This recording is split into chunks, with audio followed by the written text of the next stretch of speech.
Radio صدائے حریت جموں کشمیر سے خصوصی اپ ڈیٹ سنیے۔ کنٹرول لائن کے دونوں جانب دنیا بھر میں مقیم کشمیریوں نے گزشتہ روز بھارت کا نام نہاد یوم جمہوریہ یوم سیاہ کے طور پر منایا تاکہ دنیا کو یہ واضح پیغام دیا جا سکے کہ کشمیری اپنے مادر وطن پر بھارت کے غیر قانونی تسلط کو قطعی طور پر مسترد کرتے ہیں۔ مقبوضہ کشمیر میں حریت پسند جماعتوں کی اپیل پر گزشتہ روز مکمل ہڑتال کی گئی۔ بھارت کے نام نہاد یوم جمہوریہ کے موقع پر قابض انتظامیہ نے سری نگر سمیت دیگر اضلاع میں سخت پابندیاں عائد کی اور انٹرنیٹ سروس معطل رکھی۔ یوم سیاہ مناتے ہوئے کشمیری نوجوانوں نے جامع مسجد سری نگر کے صدر دروازے پر پاکستانی پرچم بھی لہرایا۔ آزاد کشمیر پاکستان، اسپین، برطانیہ، آسٹریلیا سمیت دیگر ممالک کے دارالحکومتوں میں یوم سیاہ کی مناسبت سے بھارت مخالف مظاہروں اور ریلیوں کا انعقاد کیا گیا تھا۔ پاکستانی دفتر خارجہ نے کہا ہے کہ بھارتی یوم جمہوریہ کے موقع پر دنیا بھر میں آزاد آوازیں بھارتی حکام سے مقبوضہ کشمیر میں انسانی حقوق کی خلاف ورزیاں روکنے کا مطالبہ کر رہی ہیں۔ نئی دہلی میں بھارت کے نام نہاد یوم جمہوریہ کی تقریبات کے دوران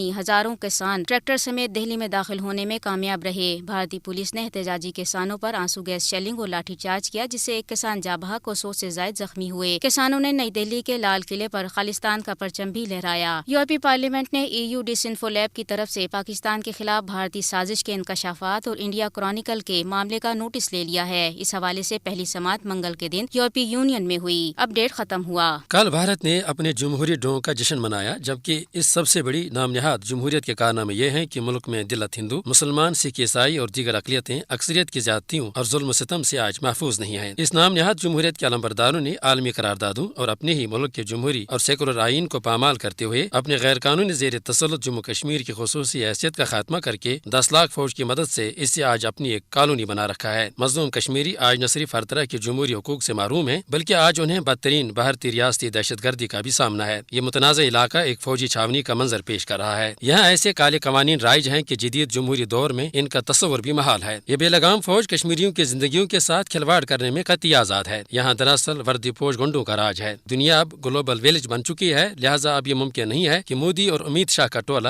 جمہوریت کے لبادے میں اپنے جرائم کی پردہ داری کر سکے۔ در حقیقت مودی سرکار کو اپنے ملک کے جمہوری آئین سے دور کا بھی واسطہ نہیں ہے۔ اس کا اصل ایجنڈا رام راج کا قیام ہے۔ بین الاقوامی تھنک ٹینک، نامور ادارے اور عالمی میڈیا بھی اس کی تصدیق کر رہا ہے۔ بھارت کی اپوزیشن جماعتیں بھی مودی سرکار سے نالاں ہیں کہ اس نے بھارتی آئین کی مٹی پلیت کر رکھی ہے اور یہاں ریاستی اداروں پر کٹر ہندو انتہا پسند تنظیموں کی اجارہ داری قائم ہو چکی ہے۔ تاہم کشمیری عوام ہر سال بھارت کا یوم جمہوریہ یوم سیاہ کے طور پر منا کر نہ صرف اقوام عالم بلکہ بھارت کو یہ واضح پیغام دے رہے ہیں کہ وہ اپنی سرزمین پر کسی صورت میں بھی ہندوتوا ایجنڈا نافذ نہیں ہونے دیں گے۔ تبصرہ ختم ہوا۔